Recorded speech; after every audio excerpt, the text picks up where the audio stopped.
ҳикояи нафс заҳр.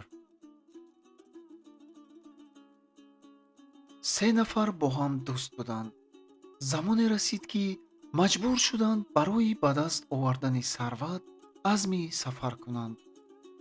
Рафтанд, гуруснаву ташна ба ҷое расида, дар сояи як дарахте дам гирифтанӣ шуданд. нохост зери дарахт сурохие дида нигоҳ карданд, ки дар он ҷо як хуме ҳаст. онро кашида гирифтанд ва рӯи домони ҷомаашон холӣ карданд. хум пур аз тилло будааст.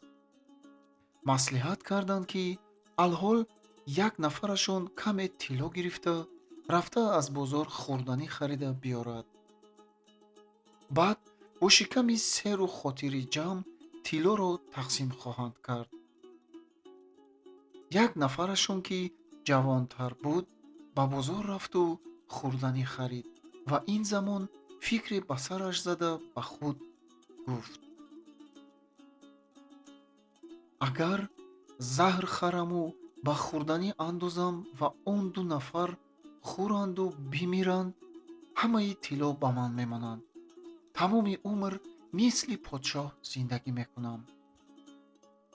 ин ду нафар, ки интизори хӯрок буданд, байни худ дигар хел маслиҳат мекарданд. гуфтанд, ки се тақсим кардан чӣ лозим, дар ҳоле ки метавонанд онро ду тақсим кунанд. ҳамроҳашон баргардад, ӯро нест карда, тиллоро ду тақсим мекунанд. вақте ки он ҷавон баргашт, ӯро доштанд ва сарашро бурида, ҷасадашро ба як ҳандақе партофтанд. ҳамин ки ба сари хӯрок нишастанд ва ҳанӯз дусе луқма нахӯрда, дар ҷояшон мурданд. ҳамин тавр як хум тиллои сурхи сара дар сояи дарахт бесоҳиб монд.